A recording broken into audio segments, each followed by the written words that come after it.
और इस वक्त की बड़ी खबर का रुख करेंगे। राष्ट्रपति चुनाव में द्रौपदी मुर्मू की जीत हो गई है। द्रौपदी मुर्मू ने यशवंत सिन्हा को बड़े अंतर से हराया। देश की 15वीं राष्ट्रपति बनेंगी द्रौपदी मुर्मू। 25 जुलाई को राष्ट्रपति पद की शपथ लेंगी द्रौपदी मुर्मू। एक बड़ा मौका है देश के लिए। देश की 15वीं राष्ट्रपति द्रौपदी मुर्मू बनेंगी, ये तस्वीर अब साफ हो गई है। जीत दर्ज की है राष्ट्रपति चुनाव में द्रौपदी मुर्मू में। अंक गणित के हिसाब से बहुत ज्यादा उलटफेर की संभावना इसमें नहीं थी और ऐसा हुआ भी नहीं। अंक गणित बीजेपी के पक्ष में था, एनडीए के पक्ष में था और बीजेपी ने उसके लिए पूरा माहौल बनाया। एक एक गणित को साधने की कोशिश की। ओडिशा से चेहरा दिया तो बीजेडी की तरफ से समर्थन का सबसे पहला ऐलान किया गया। नवीन पटनायक ने ऐलान किया और उसके बाद जश्न की तमाम तस्वीरें आप देख रहे हैं। खास करके ओडिशा से रायरंगपुर विधानसभा क्षेत्र, जहां पर द्रौपदी मुर्मू का जन्म हुआ, जहां शुरुआती दौर में उन्होंने पढ़ाई की, नौकरी की, उसके बाद फिर वो सफर आगे बढ़ता चला गया। देश के प्रथम नागरिक तक वो सफर अब पहुंचने वाला है। 25 जुलाई को राष्ट्रपति पद की शपथ लेंगी द्रौपदी मुर्मू। कार्यकाल खत्म हो रहा है राष्ट्रपति रामनाथ कोविंद का और ये जश्न की तस्वीरें देखिए। बड़ा मौका है। एक आदिवासी महिला देश के प्रथम नागरिक की कुर्सी पर बैठेगी और यही भारत के लोकतंत्र की वो खूबसूरती है। दुनिया के सबसे बड़े लोकतंत्र की वो खूबसूरती, जहां पर एक आदिवासी महिला देश के प्रथम नागरिक के तौर पर शपथ लेंगी वो 25 जुलाई को।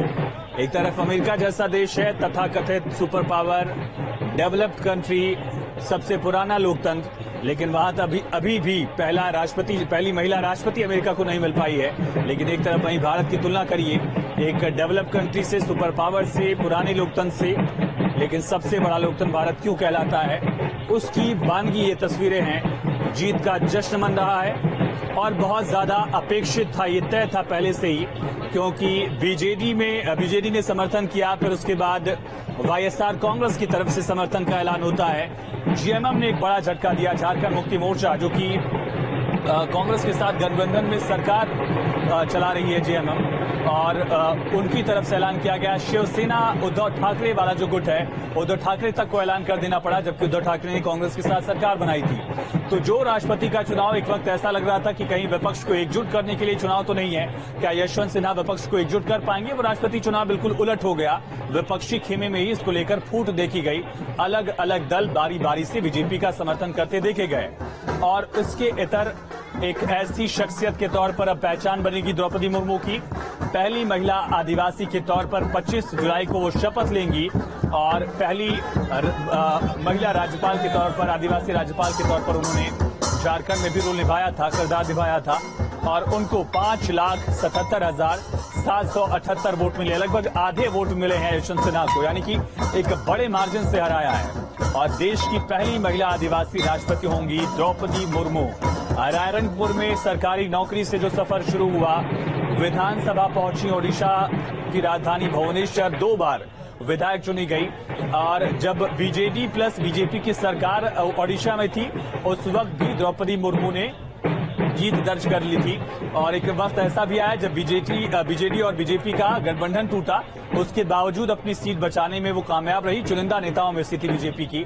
लंबे वक्त तक उन्होंने बीजेपी में अपना वक्त गुजारा है, इस तरह से देखा जाए, और शुरू से ही लगातार बीजेपी में ही रही हैं। एक लंबा सफर उनका बीजेपी में। अब जो है वो दलों से ऊपर उठकर, कुर्सियों से ऊपर उठकर देश की प्रथम नागरिक की कुर्सी पर विराजेंगी और द्रौपदी मुर्मू ने यशवंत सिन्हा को बहुत बड़े अंतर से हराया। कहा जाए कि लगभग 50% वोट यशवंत सिन्हा ने पाए, जितने वोट द्रौपदी मुर्मू को मिले।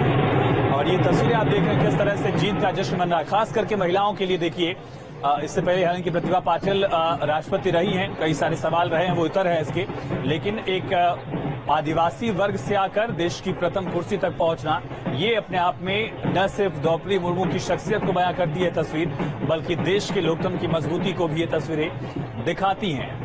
और बड़ा एक संदेश होगा उस तबके के लिए जो अपने आप को वनवासी कहता है।